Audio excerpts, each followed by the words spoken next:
Bem, então voltando aqui com o programa Avesso do Avesso.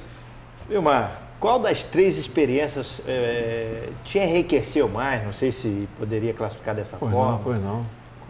Bom, com o Rockefeller eu fui chefe de gabinete, criei o serviço de relações públicas, tive a oportunidade de prestar um bom serviço, conviver com pessoas muito interessantes, né? Aprendi muito em termos de administração, principalmente da arte da política.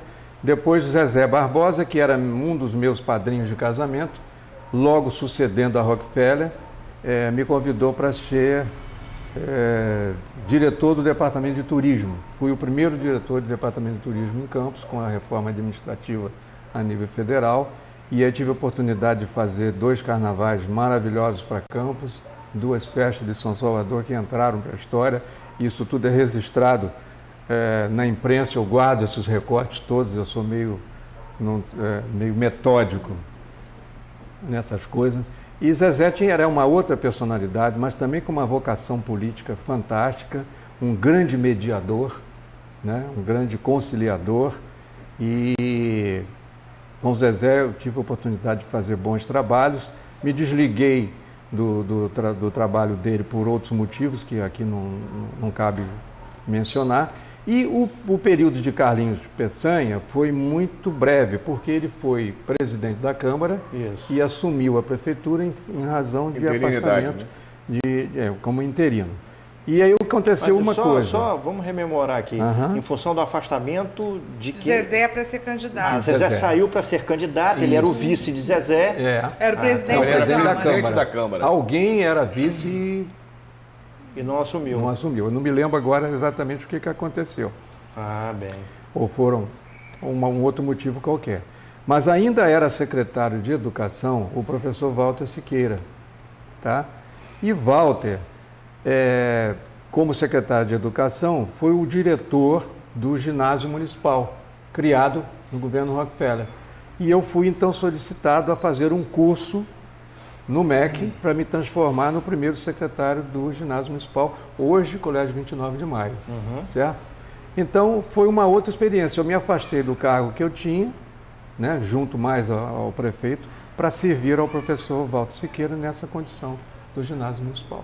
Todas as experiências maravilhosas. As pessoas confundem até muito. Mas você não falou Walter ainda. Siqueira. Você gostou mais de trabalhar com um do que com o outro? Não, eu não vou ser aqui... Um era mais brincalhão, um era mais descontraído, um te relaxava mais, outro não. Com o Carlinhos Peçanha, o meu relacionamento era muito escasso, porque eu me reportava diretamente a Walter, que era o secretário de Educação. Perfeito. Então, o meu relacionamento com ele era muito formal e casual. Zezé era uma pessoa, digamos assim, um pouco mais centrada no cargo dele, né? Tem até algumas lendas que contam a respeito do modo dele de administrar, a história da cadeira, do interlocutor. Colocar a cadeira, né? Para falar com ele, não tinha cadeira para se sentar, ele depois vai confirmar, eu vou me desmentir. Dizem que o afilhado aqui vai ficar mal na história. Rockefeller já tinha um espírito mais aberto, era mais brincalhão, gozador. Enfim, mas todas as experiências foram positivas. Agora me conta aqui, que a gente estava conversando agora nos bastidores, a respeito do Prata. Tem uma história interessante que você estava contando para a gente. Eu queria que o telespectador soubesse também dessa história. Muito interessante. O Prata, quando veio para Campos, ele foi ser meu sócio no Botequim. E eu já trabalhava na difusora, onde fazia vários programas. Um desses programas chamava-se... Você conciliava o Botequim com a difusora? E depois que comecei nos Correios... A vontade de casar era muito grande. A vontade de casar.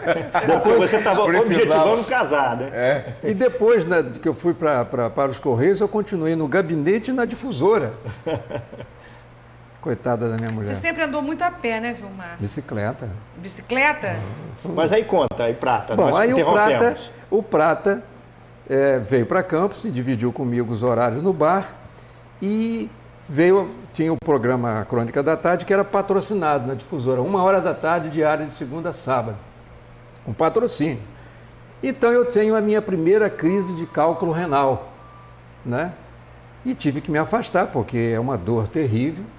E recebo a visita do do Andral Tavares, um dos diretores da rádio, dizendo, Vilmar, eu vim te fazer uma visita, como é que está você e tal, mas o que me traz aqui também é uma grande preocupação, como é que vai ficar a crônica da tarde? Nós não vamos poder ficar repetindo crônicas já irradiadas, de mês atrás, etc., e a coisa é patrocinada. Eu falei, olha, eu tenho uma solução.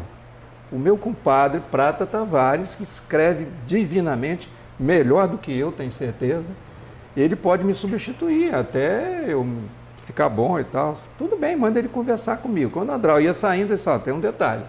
Falei para o Andral, ele não bate a máquina. Não existia computador, né? Não bate a máquina. Aí Andral volta, mas o que é isso? Você está me gozando? Está me gozando?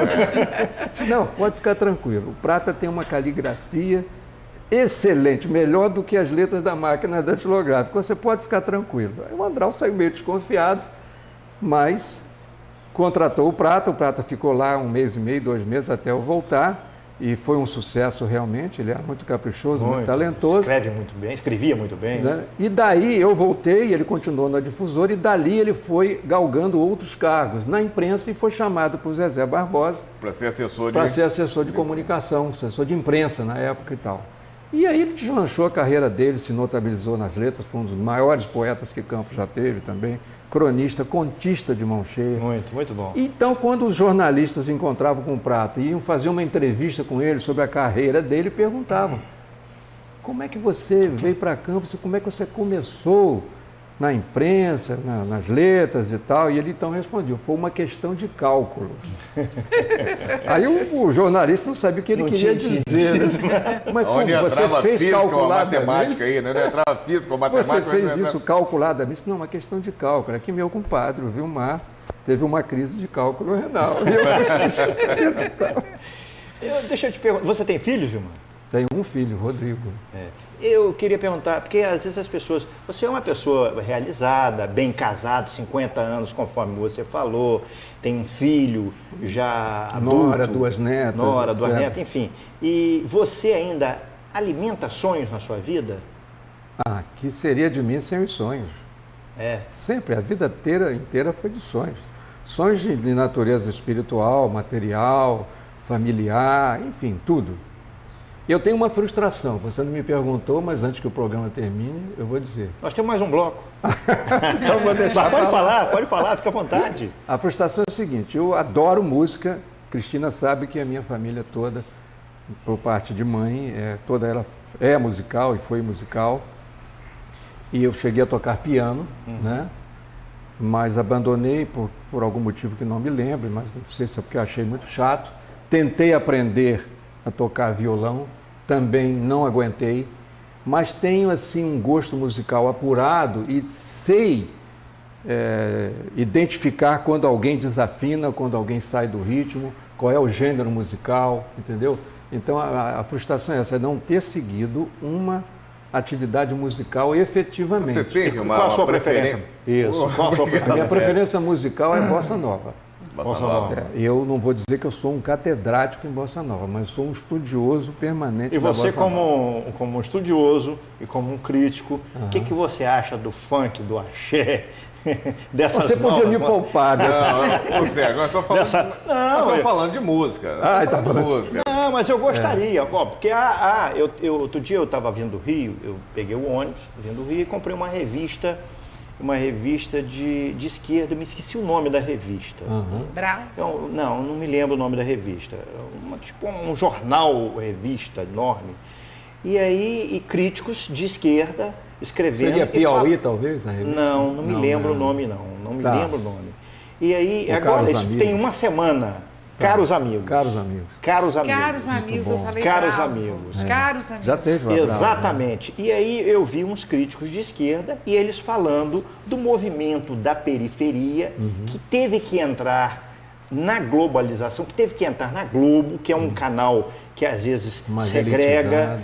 que é um canal que às vezes discrimina e que teve que entrar. Você vê agora, você vai lá apesar da proposta ali ser samba e muito samba de raiz, nesse programa da Regina Casé, o Esquenta, tá nesse, mas também tem ali ela pega funk ali dentro e joga ali dentro, porque esse movimento, independente dos críticos, esse movimento de periferia, esses críticos afirmam que eles se firmaram e essas pessoas criaram a identidade própria e têm o seu orgulho, a sua cabeça em função do que eles fazem. Não, sob esse ponto de vista, não se pode negar. Há esse lado positivo. De exercício da cidadania. Da exercício da cidadania. Por outro lado, do ponto de vista eminentemente popular, até uma questão da própria democracia.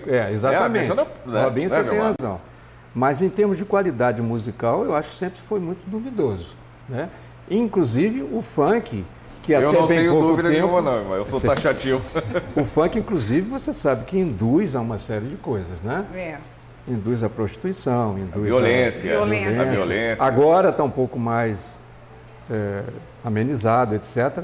Mas até bem pouco tempo era uma coisa muito perigosa e que aliciava justamente a juventude, principalmente as meninas, numa faixa muito baixa de idade, 12, 13 anos. A gente vê aí nas histórias contadas depois da invasão do alemão, né? Quanta coisa aconteceu. Mas eu, voltando à Bossa Nova, eu sou um ardente admirador da Bossa Nova e posso ter o orgulho de dizer que vi nascer a Bossa Nova no Beco das Garrafas, na Rua de Vivier, em Copacabana, com Sérgio Mendes, Leni Andrade... Sérgio Mendes não sou eu não, gente, é meu xará, tá? Sérgio Mendes, compositor, pianista, nascido em Niterói. Que mora no exterior já há muitos anos. Mora nos Estados Unidos. Ele já está lá desde a década de 60. E lancei na Campos Difusora, quando eu estava lá, em 1959, um programa chamado Musical Bossa Nova. Então eu tinha uma premonição de que a Bossa Nova tinha chegado para ficar. Aquela discoteca do Tico, lembra aquele programa que tinha na Difusora? Eu não me recordo se era sábado ou domingo à noite. Era sempre à noite. Era sempre à noite, né? Era a boate do Tico, uma coisa assim. Era um programa interessantíssimo, né, Guilmar? Você fez programa de auditório? Não. Não, participei de programas de auditório como calouro. Mas fazendo... Calouro? Mas como eu tocava harmônica de boca. Ah, é? No tempo do Vovô da Floresta na Rádio Cultura. Harmônica de boca. E lá conheci J. Costa, que também tocava gaita, né? Levei uns gongos lá e tal. Quem contou umas histórias outro dia aqui interessante pra gente foi o nosso Nilson Maria sobre J. Costa, campanha com a Laís Ferreira. Não sei se você teria alguma coisa para nos contar também. Né? Não, porque a minha entrada no rádio foi mais pelo jornalismo mesmo. Né? Comecei na cultura com o Dr. Mário Sampaio. Depois, quando ele vendeu a difusora, houve uma troca. José Salles, que estava... Mário Ferraz Sampaio. Mário Ferraz Sampaio. José Salles tinha começado na difusora, veio para a cultura e eu da cultura fui para a difusora. Na minha primeira carteira de trabalho assinada, de 1958, por Newton Fonseca, que era gerente da difusora. Você chegou a declarar a sua grande frustração? Foi de não ter cultivado um instrumento musical. Mas só essa frustração, graças a Deus. Só essa. Nós vamos no intervalinho, daqui a pouco a gente volta com o último bloco. Você vê como é que é rápida a coisa aqui. Mas você que está aí na sua casa, fica aí que daqui a pouco a gente está voltando.